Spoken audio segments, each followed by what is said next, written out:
Today, I want to talk to you about wire management, specifically in the realm of outdoor living. When you're installing different lights and lighting into your deck or in your landscape, what are good ways to make those attachments and what's good protocol for doing that? So a lot of times I use a thing called a butt connector. Probably the absolute best way to connect a wire is soldering and heat shrink. We're not going to get into soldering today. What we're going to talk about mostly are butt connectors. These are just a standard insulated butt connector. You can find these at Lowe's and Home Depot. There's also one called a heat shrink butt connector. So you can kind of see the difference here.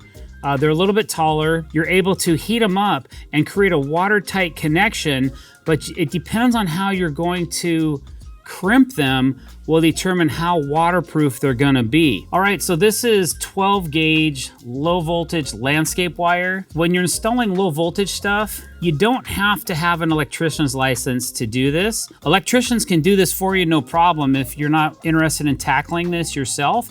But low voltage, you're not gonna get a shock or electrocuted like you would if you're playing around with standard 110 voltage or higher voltages as well. And it doesn't matter, polarity really doesn't matter so much on a 12 volt system. We do some 24 volt stuff that does matter about polarity, so always take that in consideration. Usually when you have wire, one side is stamped and sometimes the other side is either plain or it has like a ribbed line in it. I'm not sure. It just depends on the brand of wire you get. I usually buy it in spools of 250 or 500 feet. I'm always trying to catch a deal on landscape wire because it's expensive. So for this instance, there's one side that's stamped and the other side that's not. This is direct burial wire. You can bury this right in the ground if you want to, and it'll last several years. Even though it's low voltage and the polarity doesn't really matter, I always still like to imagine everything as a plus and a minus, a positive and a negative. So I'm going to put the writing as my positive line and the blank side of this as a negative. This is two wires connected in a sheath, two sets of copper stranded wire inside of this PVC shell. Down the middle, it's kind of got a ribbed line. You can split this line if you want by taking a set of cutters and just cutting down the center of this and then pulling apart. Okay, so still the same line, but you gotta have a plus and a minus or two sets of power when you're running low voltage. It's not necessarily plus and minus. Okay, so a couple things you're gonna consider investing in are a good pair of cutters and also crimpers. So this is a combination piece. It's a cutter and a crimper, and it crimps different terminals when you add it to a wire, okay? So it cuts real easy. You just, figure out where you wanna cut it and snip it off. And then inside, you'll see a couple different areas that you can crimp for non-insulated butt connectors and terminal ends and things like that. I know a lot of guys that use these to crimp insulated terminals. If it doesn't matter that it's not watertight, then you can use these crimpers to crimp an insulated butt connector. The first thing is we got to strip the wire. So I do so much of this, I like to have a high quality pair of strippers, okay? These are my favorite right here. And basically you can see once you crimp down, there's different hole sizes. So you need to figure out what size hole you need for the wire you're trying to strip. You're just trying to strip the outside sheath off and not the actual copper wire on the inside. You want to salvage as much of that as possible. You're just trying to get rid of the PVC or vinyl cap. So I'm gonna get this loaded into the proper, okay? And now I'm gonna pull on this, and what it's gonna do is it's gonna crimp down around the vinyl and strip it and not the copper. Okay, so now you can see this wire's stripped, this wire is not, and you gotta strip both wires to do your connections. Okay, so here's the sideways, look. I'm gonna do it really slow this time. Maybe. Once I strip my wires, I always wrap them clockwise because that's the way the wire is stranded inside of the sheath.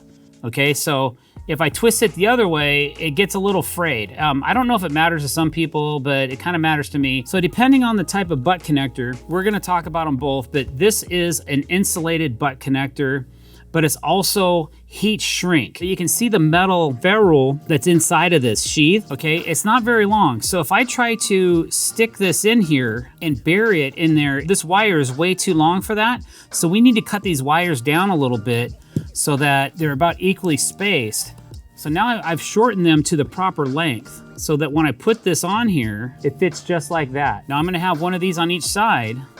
I'll tell you what, I'll do a heat shrink connector over here, and I'm just gonna do a standard connector over here. Either one will work. If you're doing interior work, these are fine. You don't need to go to the expense of heat shrink unless you just wanna go bulletproof, and that's cool. Now I'm gonna show you how I crimp. Now this is a standard crimper. This crimper is actually designed for non-insulated. This happens to be an insulated connection, and what's gonna happen is when I cinch down on this, it may compromise the outside sheath of this connector, of the insulation. But actually, it really didn't. It just made a really nice crimp that I cannot pull away. Good for interior, automotive, that kind of thing. Since we're exterior guys, here's my heat shrink butt connector. But instead of using this style of crimper, I'm gonna use, again, this is a Klein Tools. They make some really good stuff, and I think you can buy most of it at Home Depot. This particular crimper is designed for insulated butt connectors and connections, okay? So this is what I'm gonna use to crimp my heat shrink connector because I don't want to cut a hole in it because that pretty much will affect if the water can compromise this after I do this. So this particular tool here, this crimper, is designed to crimp the wire to the inside metal connector. Okay, I gotta push out, and these are auto locking, so if I need to take another grab at this, I can. And then I gotta press to the point where these release. Okay, I'm all the way in, that's crimped. Now it comes apart. Okay, so now let's just say we're gonna do another connection, right? So the first thing I do, I cut my wire in half, I split it a little bit. I'll take my stripper, about 3/8 of an inch to a 1/2 inch. I'd say 3/8 is probably where I like to be. Okay, I'm gonna twist them clockwise. All right, here's the other half of my heat shrink. Goes in, boom. That's a nice clean attachment. Now all I gotta do is hold that together and come in here and crimp this down. Okay, so here we go. Again, self-locking, so if I don't get a complete bite on it, I can actually still move the wire back and forth right now. It hasn't crimped it yet. I can still move the wire, okay? But when I lock this down, okay, and none of the sheath of the outside of this is compromised. It's nice and clean, okay? So now to make this a watertight connection, I have a heat gun. I'm gonna take this heat gun, I'm gonna use heat to shrink this connection onto the wire. So here we go.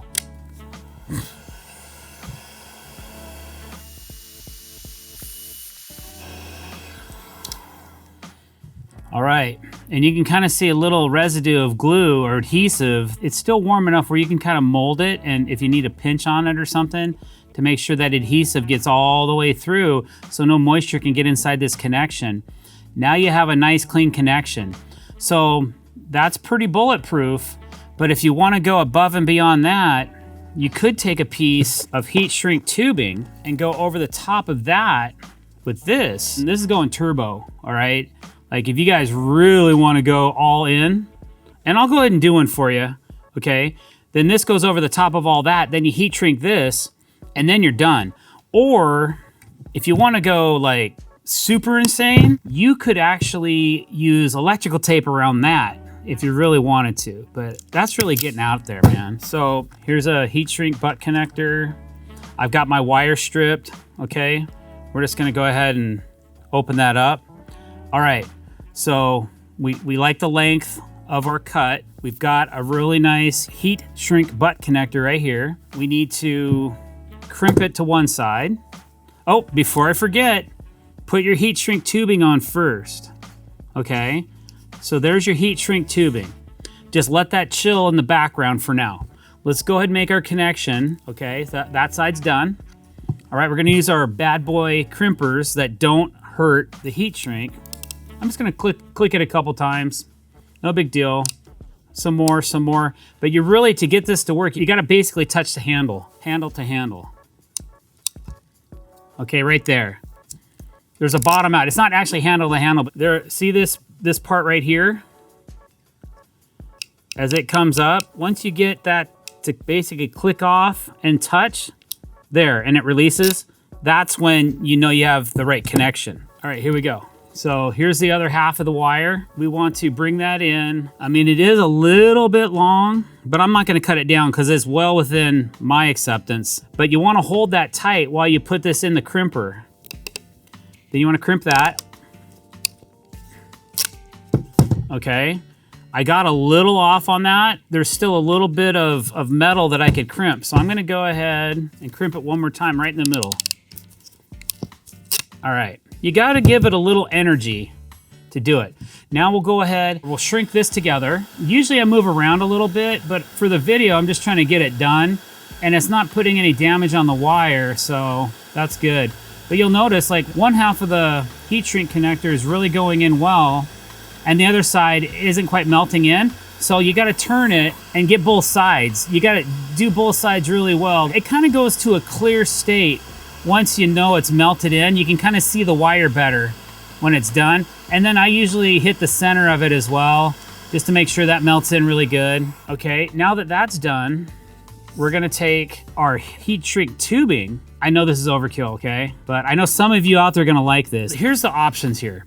You can do this heat shrink butt connector and you can just wrap it in electrical tape and it's gonna last 20 years. Or you can put this heat shrink tubing over the top of that heat shrink butt connector, kind of figure out, okay, that's about equal. And you lock this on here.